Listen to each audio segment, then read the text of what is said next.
Most people think getting out of debt is the hard part. But the truth is, staying out of debt is where the real battle begins. Because once the excitement fades and life gets comfortable again, it becomes way too easy to slide right back into the habits that buried you the first time. So here are 8 things I learned, painfully, about how to stay out for good.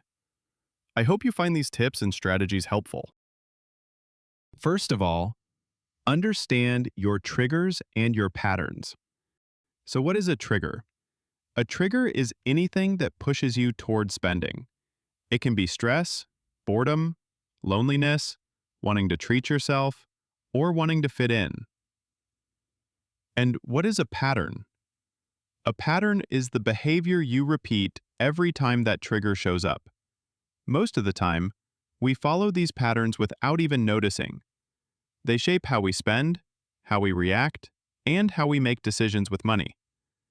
And if you do not understand your patterns, they can quietly pull you back into the same financial problems again and again. For example, stress is a trigger. Ordering takeout every time you feel stressed is the pattern. Boredom is a trigger. Online shopping to feel better is the pattern. By this same token, feeling overwhelmed is a trigger, while avoiding your bank account is the pattern. For some people, the pattern is eating out when they are stressed. For others, it is buying something just to feel better for a few minutes. For me, it was avoidance. If things felt out of control, I would stop looking. I would stop checking my account. I would swipe and hope everything worked out. It never did.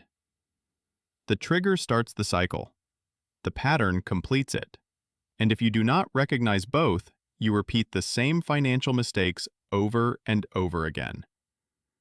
The truth is this: you cannot stay out of debt if you do not know your patterns. Debt does not happen randomly.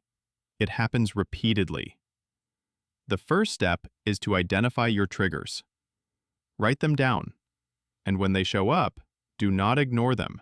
Plan for them.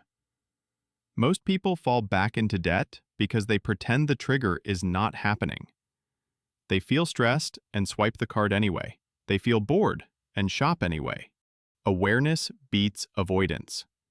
You cannot stop triggers from appearing, but you can create a plan for how to respond when they do. Think of triggers like potholes on the road. If you drive the same route every day but never notice the potholes, you are going to damage your car again and again. But once you know where the potholes are, everything changes. You slow down before you reach them. You steer around them. Or you take a different route entirely. The road did not change. Your awareness did. And that is the difference between falling back into debt and staying in control of your money. Number 2, track your money, even when you don't want to. This is the unglamorous part. Tracking every dollar is important because your money behaves like a teenager. If you don't keep an eye on it, it disappears, comes back broke, and gives you zero explanation. The only reason I stayed out of debt was because I forced myself to track every dollar, even when I was tired, even when I didn't feel like it, even when the numbers were so bad I wanted to close the app and pretend it wasn't happening. Because when you don't track your spending, your money starts living its own life. It goes out at night, meets up with your bad habits, and suddenly you're wondering, why is my bank account acting brand new? So yeah, tracking isn't always fun. But neither is waking up and realizing you've accidentally bought 6 DoorDash orders and a mystery Amazon package at 2 a.m. Keeping an eye on your money keeps it from running away. And trust me, it will run if you let it. Some people use apps. Some use spreadsheets. Some write it on paper. It doesn't matter how you do it. It only matters that you do it. Every week. If you don't track, you drift. And drifting is how people fall back into debt. Every dollar matters. 3. Give your money a job before you spend it. Every dollar needs an assignment. Because unassigned money has a way of disappearing into small, harmless-looking things that add up fast. Here's how it usually happens. You get paid on Friday. You don't make a plan. You don't decide where the money is supposed to go. So it starts slipping away in tiny, quiet ways. $10 on coffee because you were running late. $28 on lunch because you didn't pack anything. $17 on snacks at the gas station. $42 on a quick Target run. Another $15 on a subscription you forgot you had. $35 on DoorDash because you didn't feel like cooking. $60 on a shirt that looked good in the moment. None of these feel like real spending decisions. They just happen. And by the time you look at your account, you're wondering how half your paycheck evaporated in 48 hours. That's what money with no assignment does. But when every dollar has a job, rent, groceries, savings, gas, bills, even fun money, you stop letting money wander. You tell it where to go before it decides for you. And that's the difference between your money working for you and your money slipping through your fingers without you even noticing. This concept is called zero-based budgeting. Income minus expenses equals zero. Not $0 in your account. $0 unassigned. Every dollar should belong somewhere. Rent, groceries, future bills, sinking funds, savings, emergencies, fun money, subscriptions. You get the gist. If you don't budget your money before you spend it, you will spend more than you think. And before you realize it, you're in worse debt than ever before. Number 4. Build a small emergency fund ASAP. Most people fall back into debt because life hits them with something they didn't plan for. A bill they didn't expect, a car problem, a medical visit, or a broken appliance.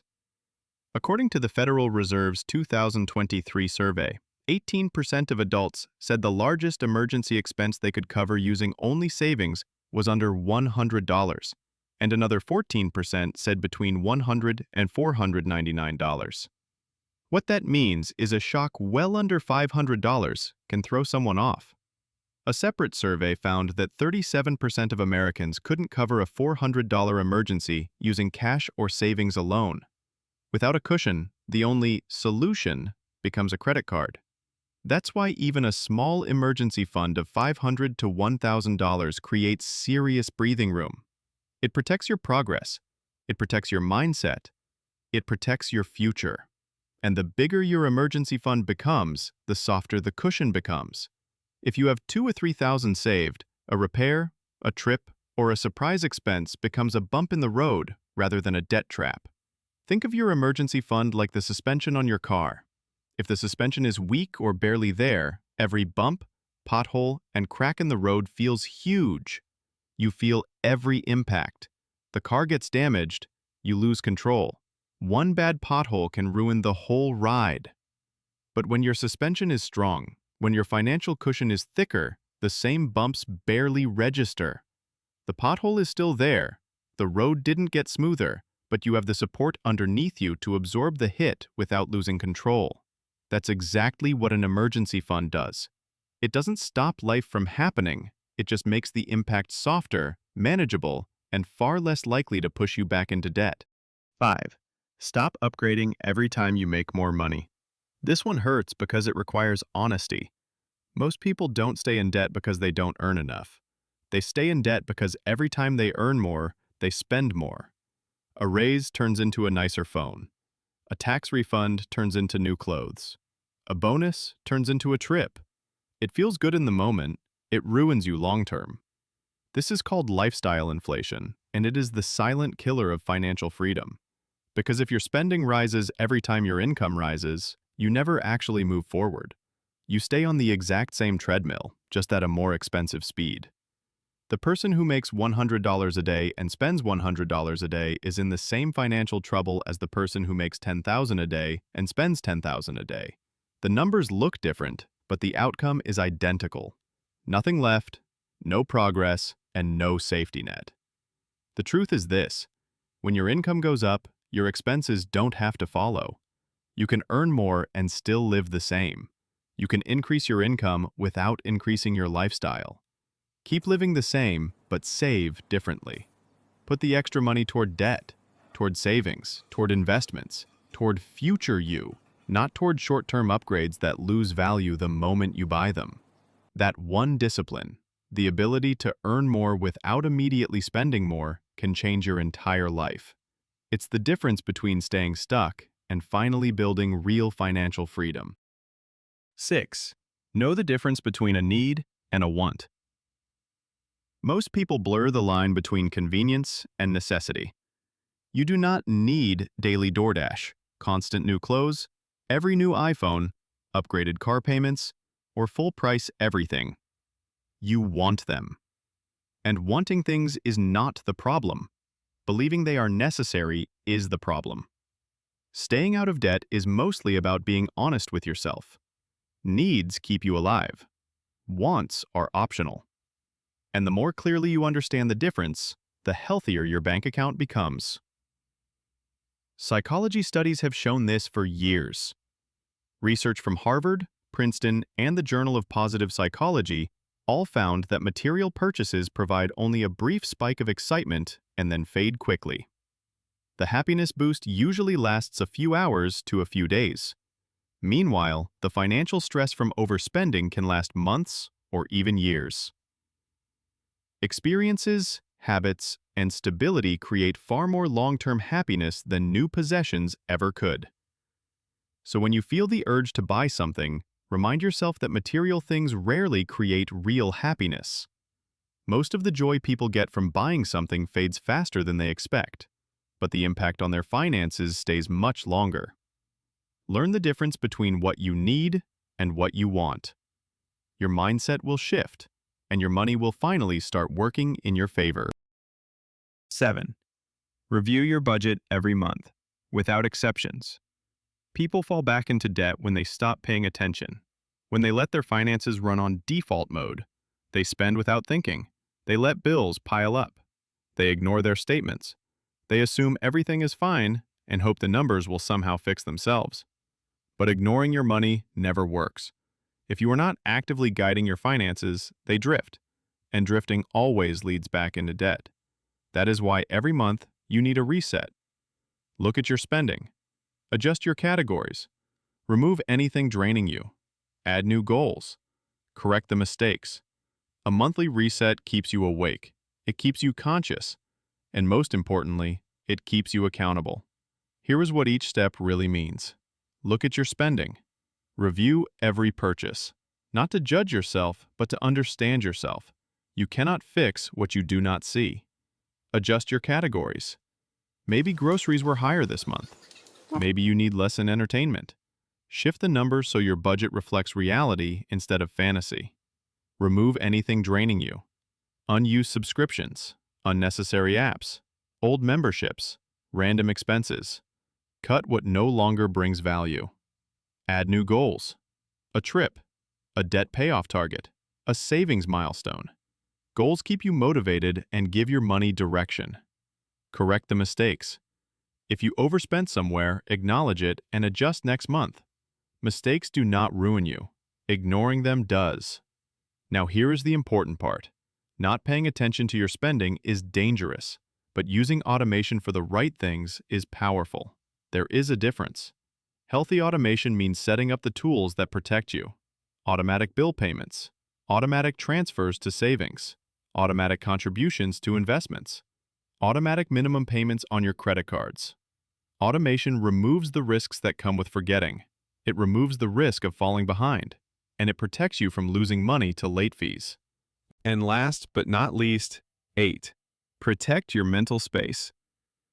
This part does not get talked about enough. Your environment matters. Who you listen to matters. What you watch matters. If you are surrounded by people who normalize debt, overspending starts to feel normal too. You slip back into old habits without even realizing it.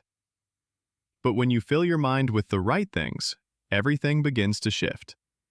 Smart money content that teaches you how to grow, save, and make better decisions.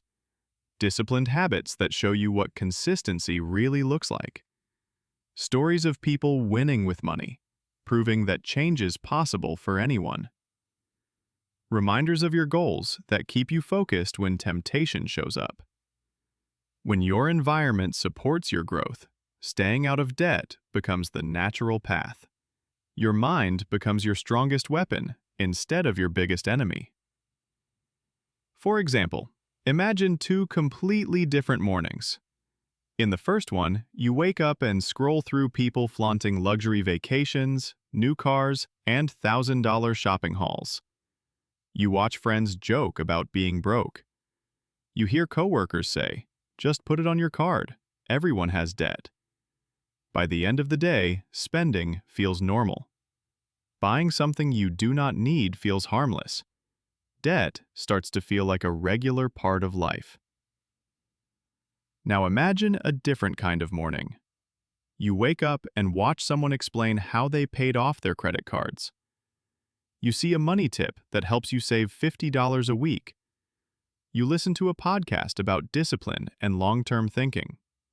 You hear someone talk about building savings instead of showing off. Those two environments shape two entirely different versions of you. One pulls you back into debt without you even noticing. The other keeps you focused, motivated, and moving forward.